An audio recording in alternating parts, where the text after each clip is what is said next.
Welcome back to Readings of Our Lay.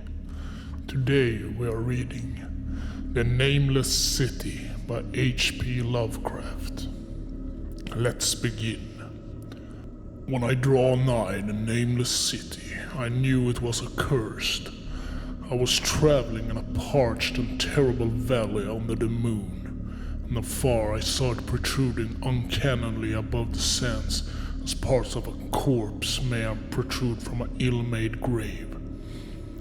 Fear spoke from the age-worn stones of this hoary survivor of the deluge, this great-grandmother of the eldest pyramid, and the viewless aura repelled me and bade me to retreat from antique and sinister secrets that no man should see, and no man else had ever dared to see. Remote in the deserts of Arabia lies the Nameless City, crumbling and inarticulate, its low walls nearly hidden by the sands of uncounted ages. It must have been thus before the first stones of Memphis were laid, and while the bricks of Babylon were yet unbaked. There is no legend so old as to give it a name, or to recall that it was ever alive. But it is told of its whispers around campfires and mothered about by grandams in the tents of sheiks, so that all the tribes shun it without wholly knowing why. It was of this place that Abdul al-Hasred, the mad poet, dreamed on the night before he sang his unexplainable couplet. That is not dead which can eternal lie, and with strange eons even death may die.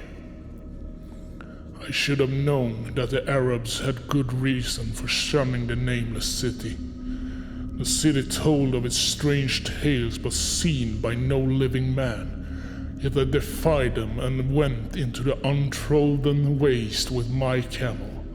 I alone have seen it, and that is why no other face bears such hideous lines of fears as mine. Why no other man shivers so horribly when the night wind rattles the windows. When I came upon it in the ghastly stillness of unending sleep, it looked at me, chilly from the rays of a cold moon amidst the desert's heat, and as I returned its looks, I forgot my triumph at finding it, and stopped still with my camel to wait for the dawn.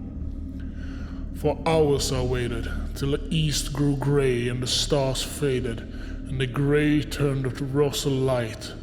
Edged with gold, I heard a moaning and saw a storm of sand stirring among the antique stones, though the sky was clear and the vast reaches of the desert still.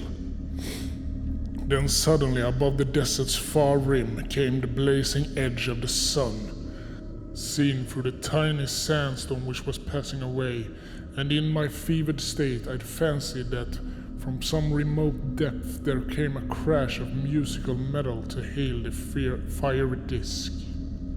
As Merman hails it from the banks of the Nile, my ears rang and my imagination seethed as I led my camel slowly across the sand to an unvocal stone place. That place too old for Egypt and Meroe to remember. That place which I alone of living men had seen. In and out amongst the shapeless foundations of houses and palaces I wandered, finding never a carving or inscription to tell of those men, if men they were, who built the city and dwelt therein so long ago. The antiquity of the spot was unwholesome, and I longed to encounter some sign of device to prove that the city was indeed fashioned by mankind. There were certain proportions and dimensions in the ruins which I did not like. I had with me many tools and dug much within the walls of the obliterated edifices. But progress was slow, and nothing significant was revealed. When night and the moon returned, I felt a chill wind which brought a new fear, so that I did not dare to remain in the city, and as I went outside, the antique walls to sleep. A small, sighing sandstorm gathered behind me, blowing over the grey stones, though the moon was bright and most of the desert still. I awakened just at dawn from a pageant of horrible dreams, my ears ringing as from a metallic peal. I saw the sun peering reedily through the last gust of a little sandstorm that hovered over the Nameless City. They marked the quietness of the rest of the landscape. Once more I ventured within those brooding ruins that swelled beneath the sand like an ogre under a coverlet, and again dug vainly for relics for the forgotten race. At noon I rested, and in the afternoon I spent much time tracing the walls and the bygone streets and the outlines of the nearly vanished buildings. I saw that the city had been mighty indeed, and wondered at the sources of its greatness. To myself I pictured all the splendors of an age so distant that Claudia could not recall it, and though the Sarnath the Doomed that stood in the land of Mnar, when mankind was young, and of Ib that was carven of grey stone before mankind existed. All at once I came upon a place where the bedrock rose stark through the sand and formed a low cliff. And here I saw with joy what seemed to promise further traces of the antediluvian people. Hewn rudely on the face of the cliff were the unmistakable facades of several small squat rock houses or temples whose interiors might preserve many secrets of ages too remote for calculations. Those sandstones had long since effect and carvings effaced any carvings which may have been outside. Very low and sand-choked were all of the dark apertures near me, but I cleared one with my spade and crawled through it, carrying a torch to reveal whatever mysteries it might hold. When I was inside, I saw that the cavern was indeed a temple, and beheld plain signs of the race that had lived and worshipped before the desert was a desert. Primitive altars, pillars, and niches, all curiously low, were not absent. And though I saw no sculptures nor frescoes, there were many singular stones clearly shaped into symbols of artificial means. The lowness of the chiseled chamber were very strange, for I could hardly more than kneel upright, but the area was so great that my torch showed only part at a time. I shuddered oddly in some of the far corners, for certain altars and stones suggested forgotten rites of terrible, revolting, and inexplicable nature, and made me wonder what manner of men could have made and frequented such a temple. When I had seen all that the place contained, I crawled out again, avid to find what the other temples might yield. Night had now approached, yet the tangible things I had seen made curiosity stronger than fear, so that I did not flee from the long moon-cast shadows that had dawned on me when first I saw the Nameless City. In the twilight I cleared another aperture and with a new torch crawled into it, finding more vague stones and symbols, though nothing more definitive than the other temple had contained. The room was just as low, but much less broad, ending in a very narrow passage crowded with obscure and cryptical shrines. About these shrines I was prying when the noise of a wind and of my camel outside broke through the stillness and drew me forth to see what could have frightened the beast. The moon was gleaming vividly over the primeval ruins, lighting a dense cloud of sand that seemed blown by a strong but decreasing wind from some point along the cliff ahead of me. I knew it was this chilly, sandy wind which had disturbed the camel, and was about to lead him to a place of better shelter when I chanced to glance up and saw that there was no wind atop the cliff. This astonished me and made me fearful again, but I immediately recalled the sudden local winds I had seen and heard before the sunrise and sunset, and judged it was a normal thing. I decided that it came from some rock fissure leading to a cave, and watched the troubled sand to trace it to its source.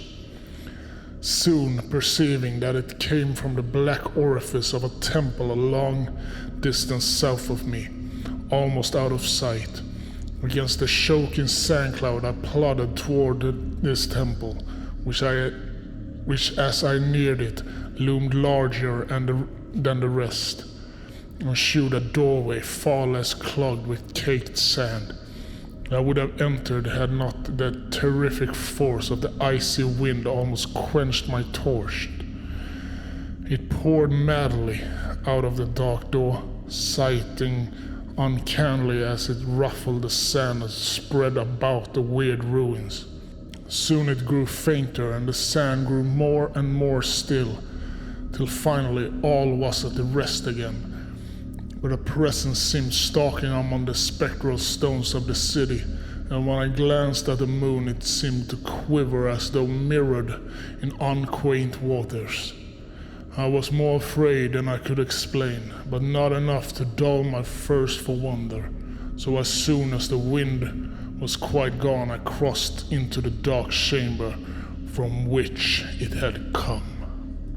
This temple, as I had fancied from the outside, was larger than either of those I had visited before, and was presumably a natural cavern, since it bore winds from some region beyond. Here I could stand quite upright, but saw that the stones and altars were as low as those in the other temples. On the walls and roof I beheld for the first time some traces of the pictorial art of the ancient race. Curious curling streaks of paint that had almost faded or crumbled away, and on two of the altars I saw with rising excitement a maze of well-fashioned curvilinear carvings. As I held my torch aloft, it seemed to me that the shape of the roof was too regular to be natural, and I wondered what the prehistoric cutters of stone had first worked upon. Their engineering skills must have been vast. Then a brighter flare of the fantastic flame showed me that for which I had been seeking, the opening to those remote abysses whence the sudden wind had blown, and I grew faint when I saw that it was small and plainly artificial door chiseled in the solid rock. I thrust my torch within, beholding a black tunnel with the roof arcing lower over a rough flight of very small, numerous and steeply descending steps. I shall always see those steps in my dreams, for I came to learn what they meant. At the time I hardly knew whether to call them steps or mere footholds in a precipitous descent. My mind was whirling with mad thoughts, and the words and warnings of Arab prophets seemed to float across the desert from the lands that men know to the nameless city that men dare not know. Yet I hesitated only a moment before advancing through the portal and commencing to climb cautiously down the steep passage, feet first, as though on a ladder. It is only in the terrible phantasms of drugs or delirium that any other man can have had such a descent as mine. The narrow passage led infinitely down like some hideous haunted well, and the torch I held above my head could not light the unknown depths toward which I was crawling. I lost track of the hours and forgot to consult my watch, though I was frightened when I thought of the distance I must be traversing. There were changes of direction and of steepness, and once I came to a long, low-level passage where I had to wriggle feet first along the rocky floor, holding my torch at arm's length beyond my head. The place was not high enough for kneeling. After that were more of that steep steps, and I was still scrambling down interminably when my failing torch died out. I did not think I noticed it at the time, for when I did notice, I was still holding it high above me as it was ablaze. I was quite unbalanced with that instinct for that strange and unknown which was made me a wanderer upon earth and haunter of far, ancient and forbidden places. In the darkness there flashed before my mind fragments of my cherished treasury of demonic lore, sentences from Al-Harshad, the mad Arab, paragraphs from the apocryphal nightmares of Damascus, and infamous lines from the delirious image du monde of Gontier de Metz. I repeated queer extracts and muttered of Afriabi and the demons that flowed with him down the Oxus, later chanting over and over again a phrase from one of the Lord Dunsany's tales, the unreverberated blackness of the abyss. Once when the descent grew amazingly steep, I recited something in sing-song from Thomas More until I feared to recite more. Yes, a world of darkness, black a vicious cauldron, so when we filled Mondugdung, sing clips that sealed, leaning to looking foot, they might pass down the chasm I saw beneath as far as the vision could explore. They side as smooth as the glass, looking as if you just varnished without pitch as the sea of death froze out upon its slimy shore. Time had quite ceased to exist when my feet again felt the level floor, and I found myself in a place slightly higher than the rooms in the two smaller temples, now so incalculably far above my head. I could not quite stand, but I could kneel upright. Under the dark I shuffled and crept hither and thither at random. I soon knew that I was in a narrow passage whose walls were lined with cases of wood-having glass fronts, as in the Paleolithic and abysmal place I felt of such things as polished wood and glass. I shuddered at the possible implications.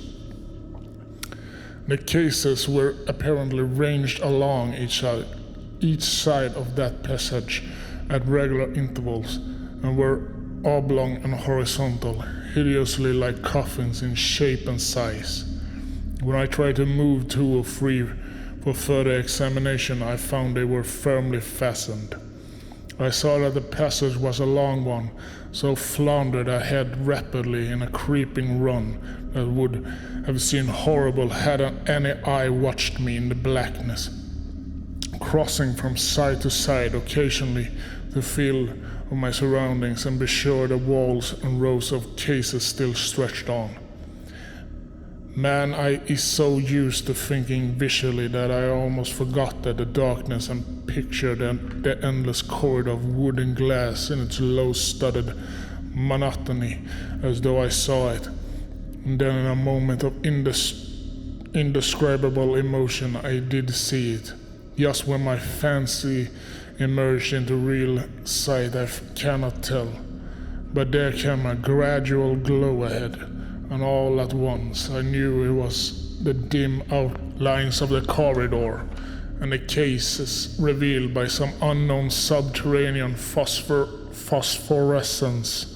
For a little while all was exactly as I had imagined it, since the glow was very faint, but as I mechanically kept on stumbling ahead into the stronger light, I realized that my fancy had been but feeble.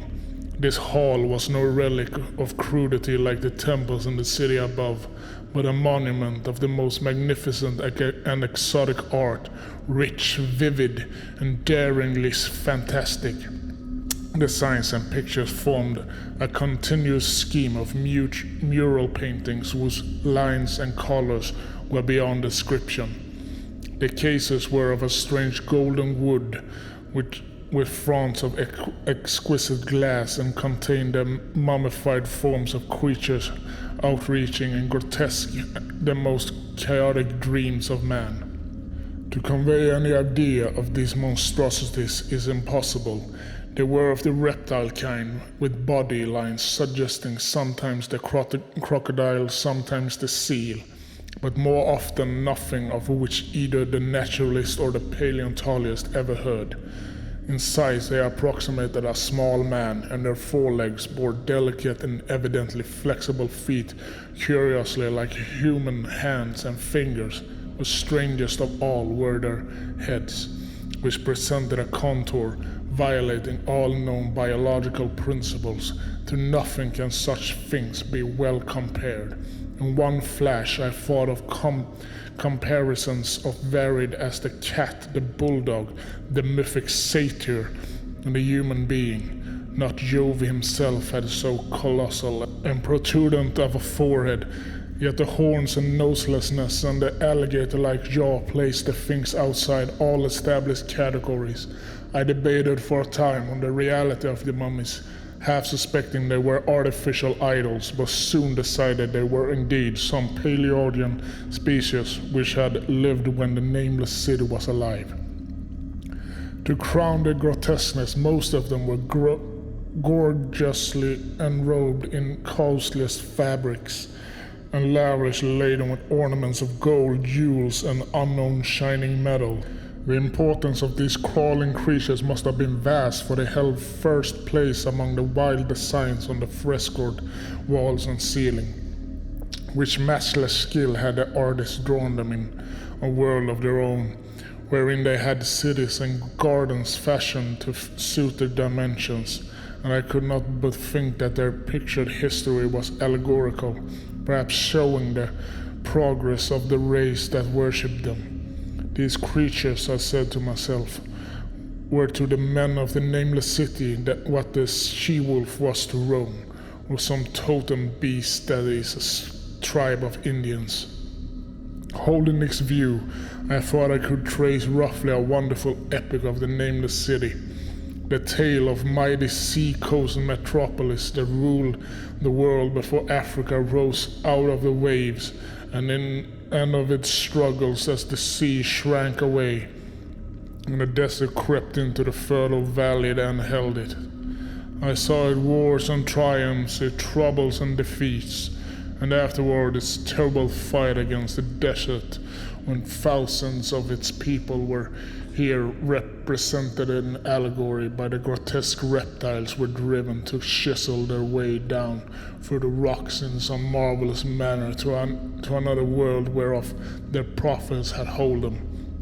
It was all vividly weird and realistic, and its connection with the awesome descent I had made was unmistakable.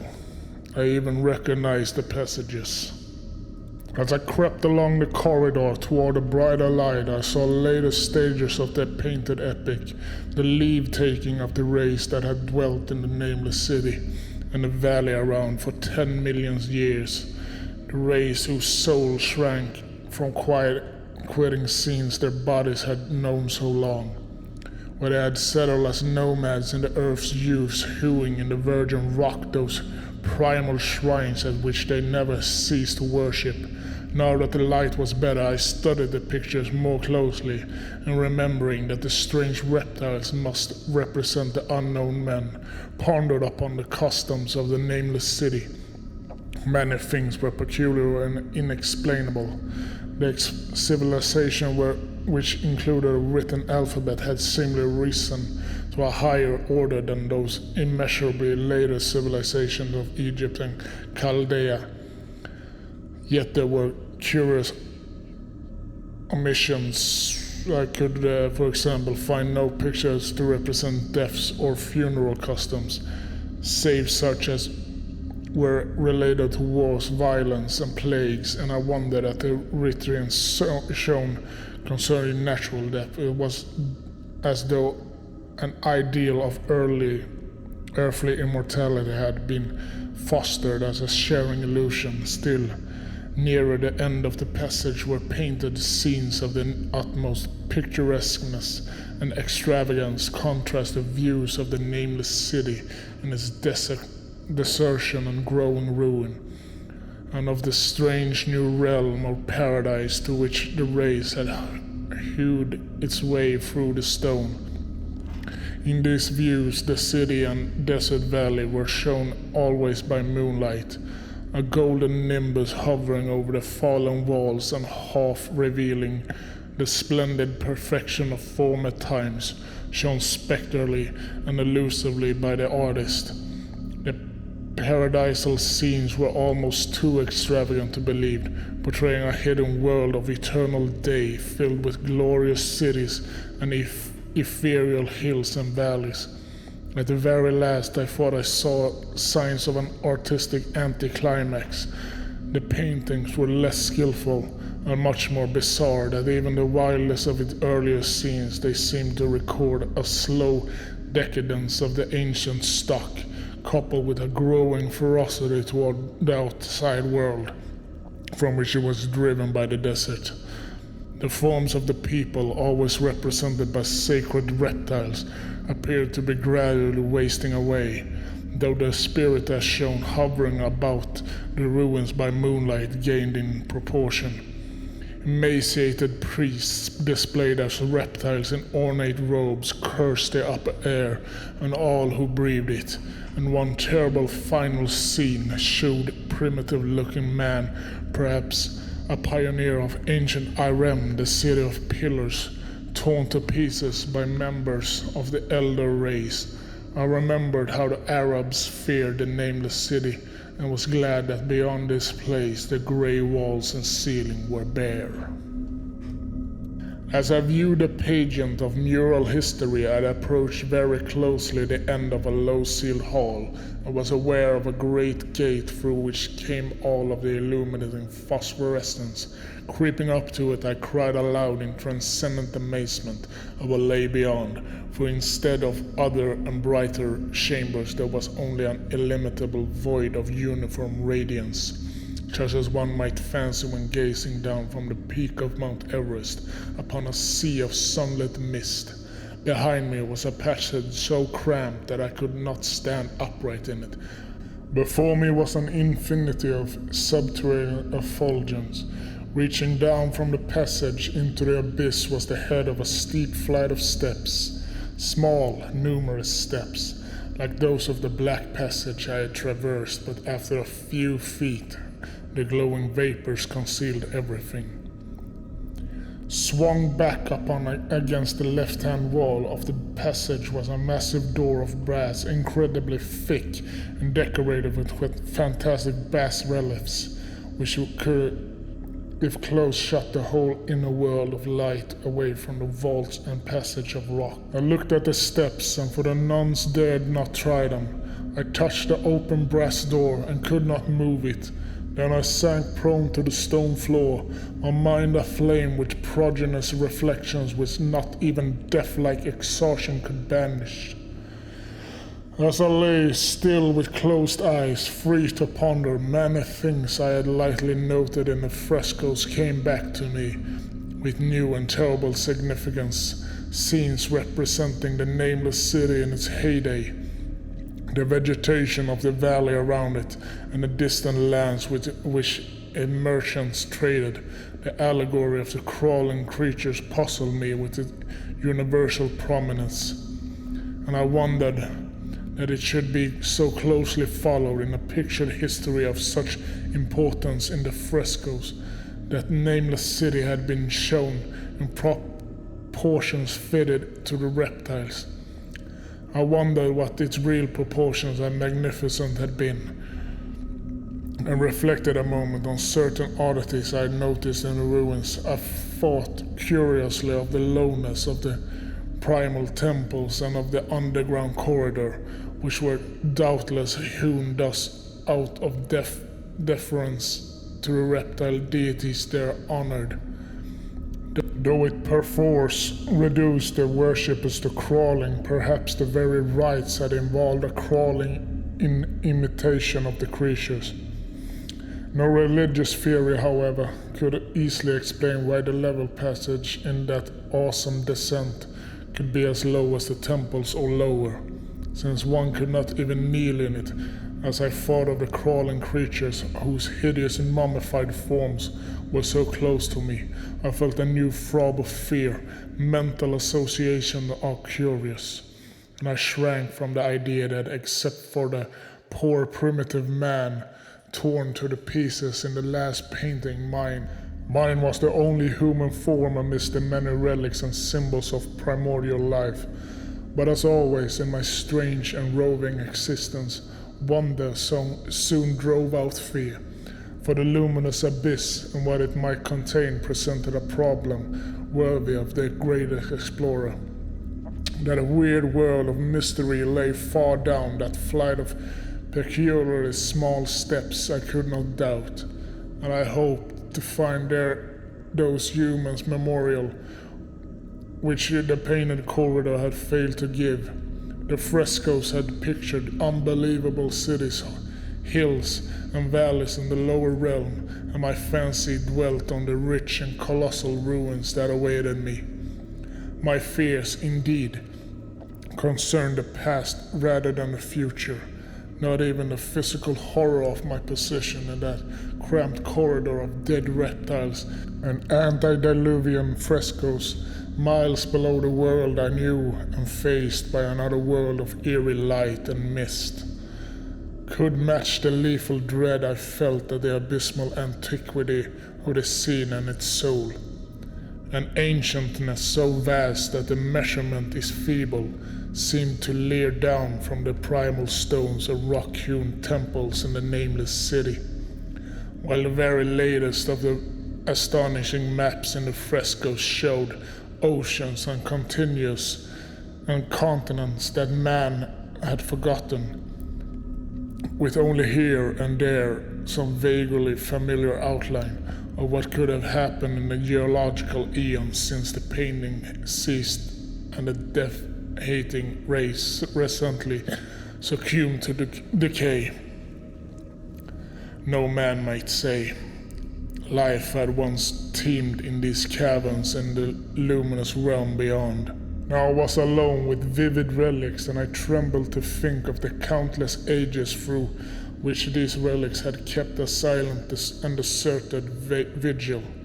Suddenly, there came another burst of that acute fear which had intermittently seized me ever since I first saw the terrible valley and the Nameless City on a cold moon. And despite my exhaustion, I found myself starting frantically to a sitting posture and gazing back along the black corridor toward the tunnels that rose to the other world. My sensations were much like those which had made me shun the Nameless City at night, and were as inexplicable as they were poignant. In another moment, however, I received a still greater shock in the form of a definitive sound, the first which had broken the utter silence of these tomb-like depths. Was a deep, low moaning, as of distant throng of condemned spirits, and came from the direction in which I was staring. Its volume rapidly grew, till soon it reverberated frightfully through the low passage, and at the same time I became conscious of an increasing draught of cold air, likewise flowing from the tunnels and the city above. And the touch of this air seemed to restore my balance, for I instantly recalled the sudden gust which I had risen around the mouth of the abyss each sunset and sunrise, one of which had indeed served to reveal the hidden tunnels to me. I looked at my watch and saw that sunrise was near. So I braced myself to resist the gale which was sweeping down to its cavern home as it had swept forth at evening.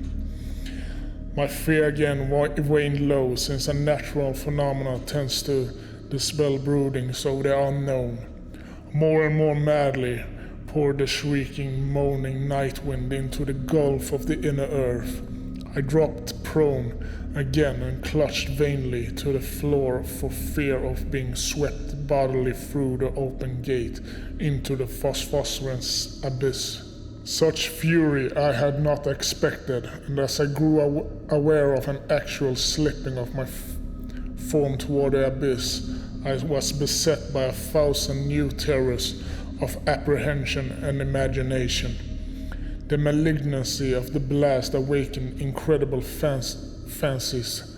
Once more I compared myself shudderingly to the only other human image in the frightful corridor. The man who was torn to pieces by the nameless race, for the fiendish clawing of the swirling currents there seemed to abide a vindictive rage, all the stronger because it was largely impotent.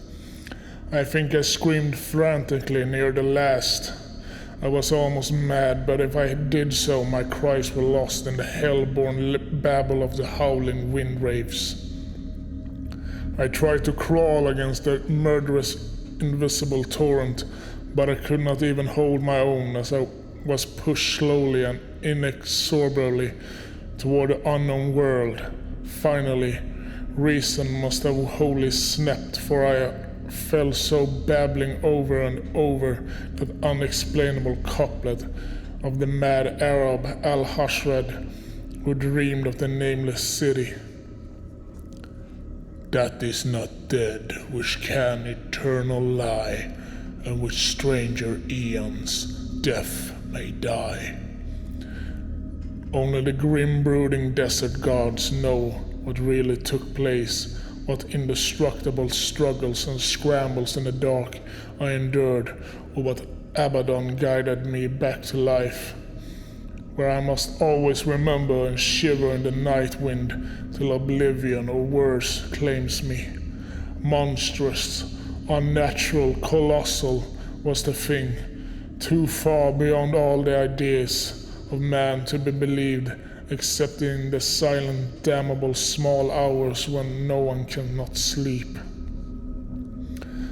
I have said that the fury of the rushing blast was infernal, demonical, and that its voices were hideous with the pent-up viciousness of desolate eternities.